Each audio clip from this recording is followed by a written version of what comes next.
Stars-Avalanche 5-3 tonight in what could kind of be classified as a weird game. Stars had a lot of chances. They couldn't finish their chances. They were stuck playing with 5 defensemen for most of the game after Stephen Johns left with what appears to be concussion-type symptoms. Officially after the game, Ken Hitchcock used the word upper body injury, but Stars PR had an update during the game that said concussion-type symptoms. So we'll see what happens with Johns going forward. And then obviously the big conversation after the game, Ben Bishop gets pulled after allowing 3 goals and 17 shots, and Ben Bishop was not happy with the decision. He said there was no reason for him to be pulled, didn't understand the decision, and he shouldn't have been taken out of the game. They were down 3-2. There was lots of time left. Ken Hitchcock said the decision had nothing to do with Ben Bishop, and that it was about lighting a spark for the team, and that he would have done. It didn't matter who was in goal. The team needed a spark. I have no problem with either point of view here. I have no problem with what Hitchcock did. I am pulling Bishop at all. I have no problem with him pulling Bishop. I have no problem with Ben Bishop being upset that he was pulled. My biggest issue is the fact that the first explanation that there was no explanation to Bishop before the time he got to the media, which means that obviously there was no explanation when he was pulled. There was no explanation after the game. That my biggest issue is that the coach never. There was no ever conversation between Hitchcock and Bishop, either immediately after the game, maybe during the second intermission, just tell the goalie that, hey, we've got your back. This was just to light a fire under the team, because that's the key to making sure that you have your goalie, who you just gave a big contract and is one of the backbones of your team.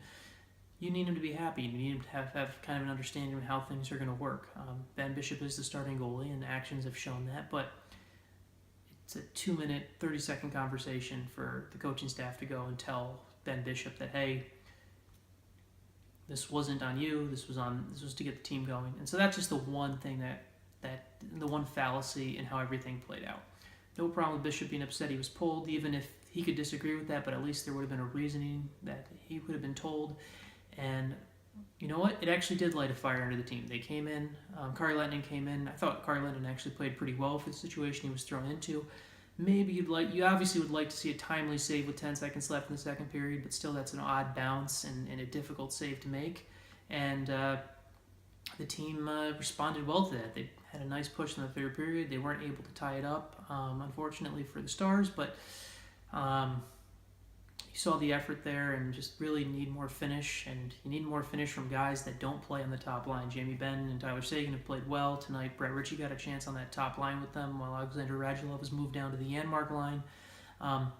Secondary scoring is a big thing for the Stars, and as we start getting to the point where we're getting to games 10, 11, 12, 13 in the season, it starts to become a real concern where what's going to happen? How are they going to be able to generate more secondary scoring? Because as we saw on the road here, and what we'll probably see later this week against Edmonton and Calgary, other teams will load up and play against Benn and Seguin more. If there's no other concern about scoring, they can match up well against them, and that's when you really need your depth guys to step up. 5-game road trip comes to a start. Not the way you want to start it, but it's a game that if you play well against Edmonton and if you play well against Calgary on Thursday and Friday, it's something you can chalk up to weird circumstances, and it's not a big deal. If you lose the next 2 games, it becomes a game where you start to say, well, can this team deal with adversity? And so we won't know the answer to that.